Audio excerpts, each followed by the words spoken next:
Welcome to Tactical Tuesday. My name's Russell Pearson, and today we're going to be talking about the why trap. The starting with why conversation that Simon Sinek has really sparked in the last, I don't know, 7 years, maybe 10 years now. This is something that has been on the horizon of anyone who's doing strategy for far longer than that, which is why are we doing what we're doing? And the why extends well out past business and also comes into your life. Why you've decided to actually do this thing that you're doing. Now, for any of those who don't know who I am, I've been doing strategy and sales and marketing training for probably 26 years we're coming up on now. But I also run a program called The Forge.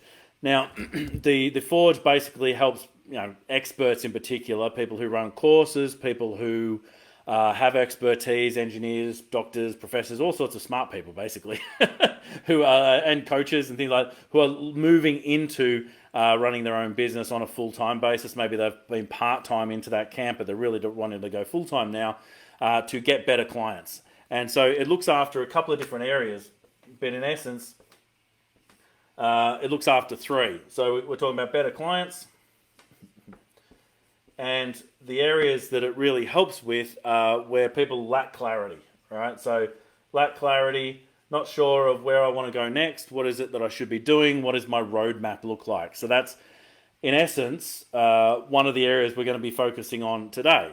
One of the other areas that it talks about is not enough leads, so not enough, or potentially inconsistent, right?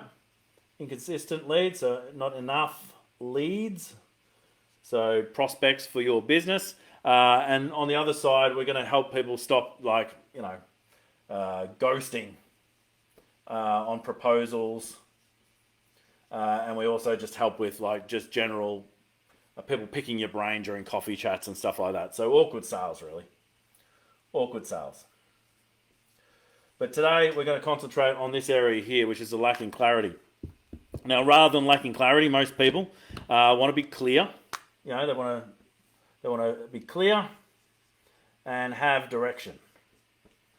And even better, if you can actually show them the steps that they can take, that's the essence of what most people I work with really love when they're in that place where they're lacking clarity or a little confused about the way forward.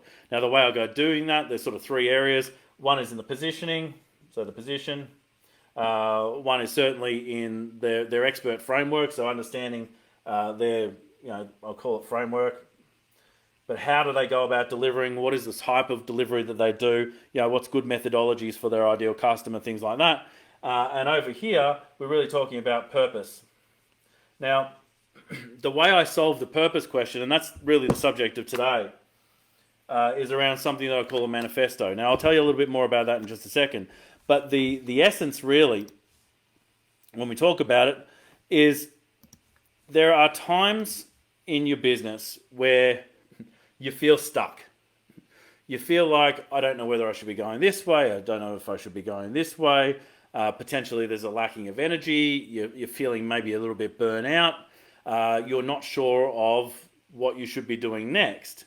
Now, a large part of why that happens is that you're not clear on your why. Now, I'll use the why principle because that's what's become very famous and become very popular off the back of Simon Sinek's work, starting with why. Now, there's a few problems and there's traps around the way he suggests that you go about creating your why, and I'll talk to those in just a second. But in essence, they're built off this sort of golden triangle, well, not golden triangle, this golden wheel, which is people don't care what you do or how you do it unless they understand why you do it.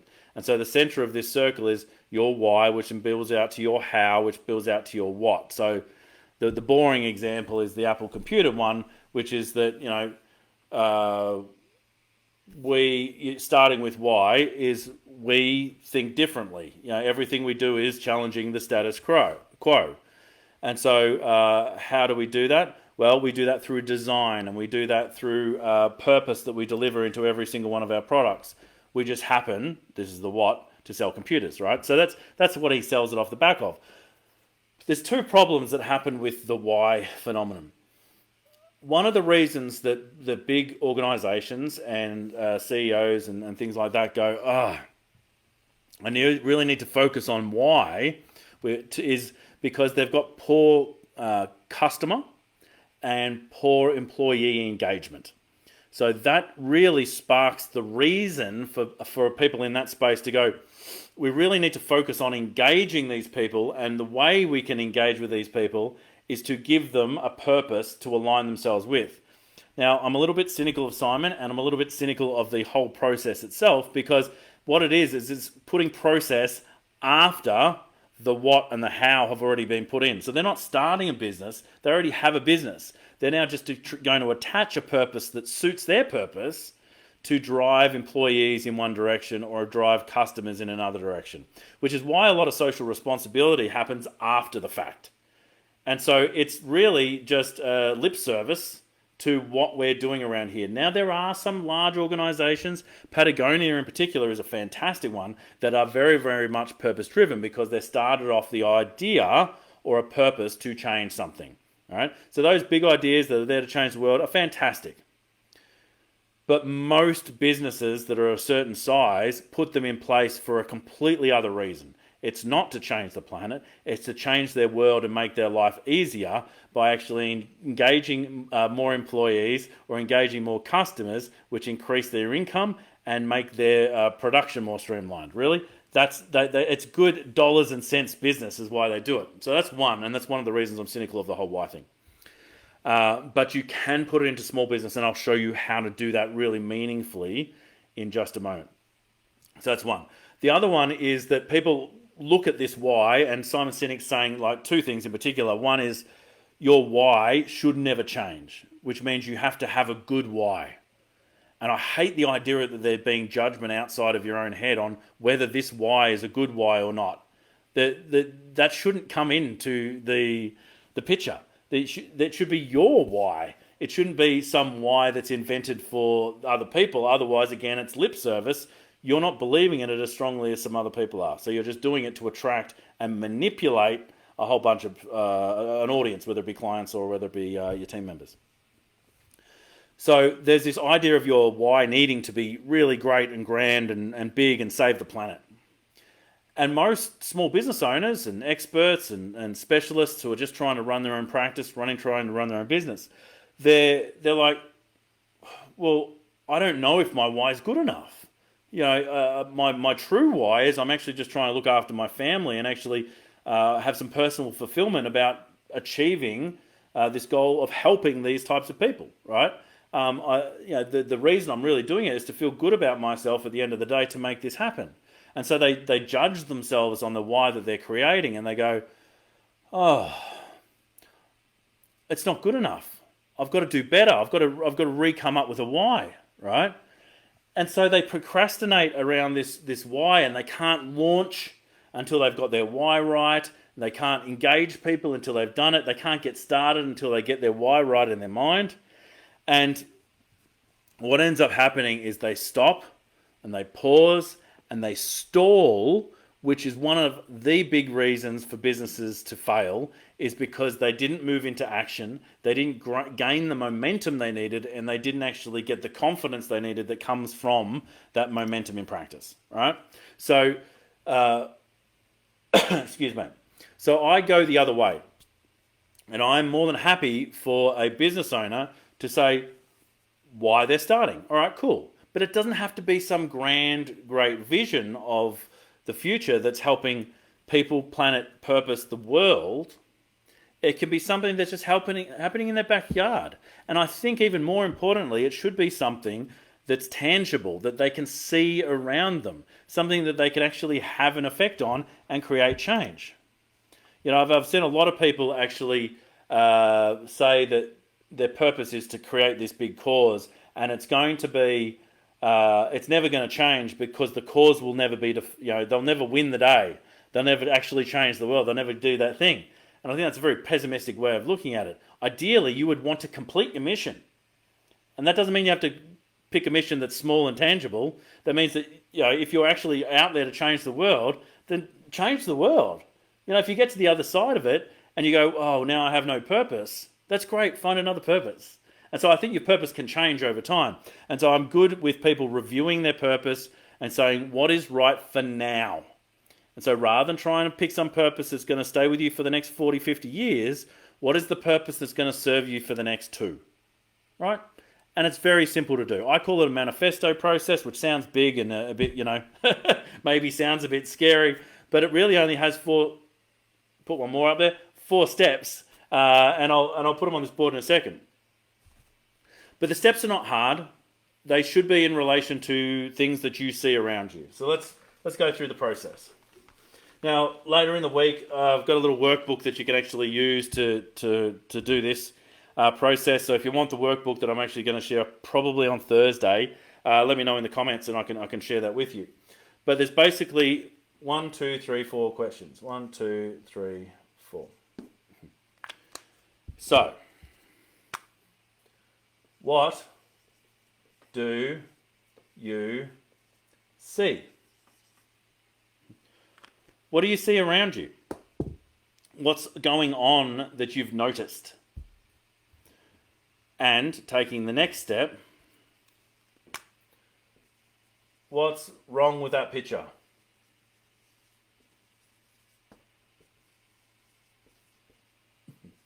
Now, to give you an example of my own, what I see around me is business owners and experts who have the absolute right to authority because of all the work and experience they've got and the runs on the board. They're out there struggling in 2 major ways. They're either going 3 steps forward, 3 steps back, continually spinning their wheels, getting really frustrated, which is the same as what I used to be.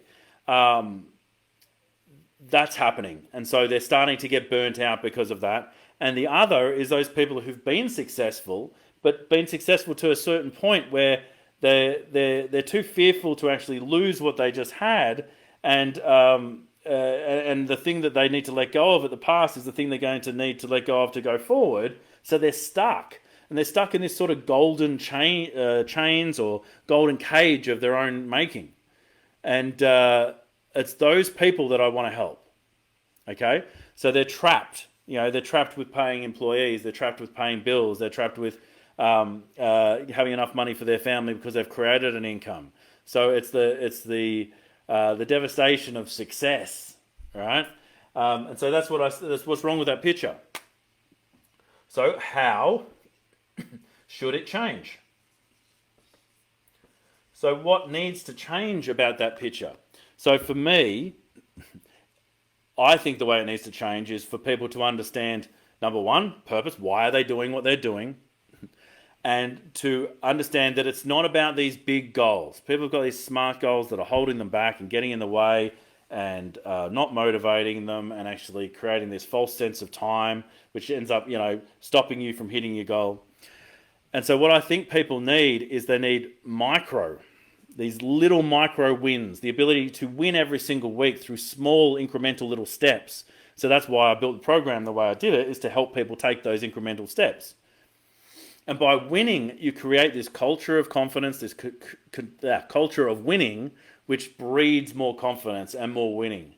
And so by getting into that momentum framework, you continue to grow in a much more positive way. So that's one aspect of it. The second aspect of it is bring in things that either motivate you because you want to change them in the world, the things that you love to hate, or bring in those things that you love, the things that are hobbies, the things that are valuable in your world, whether it be family, whether it be ideals, whether it be things that you love in your community. It could be a cat, it could be a dog for that matter. I'm a cat person, but it could be any of those things. But bringing them into your world. Now, I love blacksmithing; it's one of the hobbies that I love. I was able to bring that as an analogy and all the metaphors and all the different things into my work. So when people come into the forge, the process is to actually get them to a critical temperature, just like you would steel, so that it can be shaped and actually moved into something that's like really strong and long lasting. Now, to make that happen, you need to take it through a tempering process. There's a process to make sure that happens. It doesn't happen overnight, right? So that's what the forge is all about, because I brought in things that I love, and so I'm very passionate about that. So how should it change for you and the people that you're looking after? And finally, how will it look? How will it look when it's changed? What will it look like? What will be different? You know, with me, it'll be like business owners that are actually pouring the heart and soul into their business. They're passionate about the business. They want to be there in the business. And it's returning value for them. It's giving them the value that makes them feel good about them, but also gives them the things that they want in life. So very much I think that a business should be designed around the lifestyle that you want. Right? That's not about having a lifestyle business even. That's about deciding what sort of business do you want for your employees? What sort of activities do you want them to be doing? You know, do you want them to be making cold calls? Do you want them to be, and that's an interesting point actually, because some people love the cold call culture. But you need to decide if that's right for your business or not. At one point in my time, it was fantastic in the business I got because it was conversational, which is, I love the conversation side of things, right? So what does it need to look like in your business? But that's an aside. When it comes to the manifesto, what is it that you see out there? What's wrong with that picture? How should it change? And how will it look when it has changed? If you answer those 4 questions, you've got really the framework of something that could potentially be quite large. Now, the process that I like to suggest when you're doing this is to keep it raw and real, which means that you shouldn't be over workshopping it. You shouldn't be trying to make pretty language or anything like that. In fact, if you're the person who likes to drink or stimulants or whatever you want to actually have to actually get you fired up and get you in the zone when you're actually writing, recording, or saying this thing. Sometimes you can record it on video or audio. Sometimes you can write it down. Right? So be in the moment when you're writing it and just write a draft. Don't go back and try and clean it up. Then leave it for a day, 24 hours, come back to it later and reread it. If it's still true for you, then it's right. Don't try and workshop it. Don't try and make it pretty. Keep it raw and real. It's not for anyone else than you. You know, you can use it as a way to actually speak to customers. You can use it as a way to speak to prospects and team members and engage them as well. But this first one is for you. Now, if you come back to it and there's elements that are not quite true, feel free to change those because it needs to be true. It needs to be true for you. All right? Raw and real and true as the underlying piece of this. So what do you see? What's wrong with that picture? How should it change? And how will it look when it is changed? This is something that you can actually do for now. It could be for a business that lasts you the span of your life, or it could be something that's true for you now. And then in 2 years you go, you know what? The world shifted. Things have evolved. Things have changed. I need to review really how has the manifesto changed? Maybe the way that I thought that it needed to change was actually not the way that it should have changed. It's funny. That can happen. We can be so sure of how something should change in our world, only to then find ourselves in that new reality and go, yeah, there's some things I don't necessarily love about this either. So it can evolve. And I think that that's absolutely fine. And that's the problem that I see in the Simon Sinek's Why, which is that it doesn't have any place to evolve because you go and make this big, audacious statement, this thing that is your why in the world, and it has to be true for you. What happens if you go through a life-changing incident, whether you get ill, whether you're deaths in the family, whether your entire value system changes, and it can change over the years, usually based off an incident that happens in your life, but it certainly can change and has changed for a lot of people. Well, that doesn't mean that you should be floating out to sea, and it doesn't mean you should be stuck procrastinating and not moving forward. You can actually step back into this process, and what do I see now? You know, and what's wrong with that picture? And how should it change? And how will it look when it has changed? So hopefully that's been of use for you. If you do want the worksheet that goes along with this, I'll be releasing that, I think, on Thursday. So feel free to put it in the chat if you want that worksheet.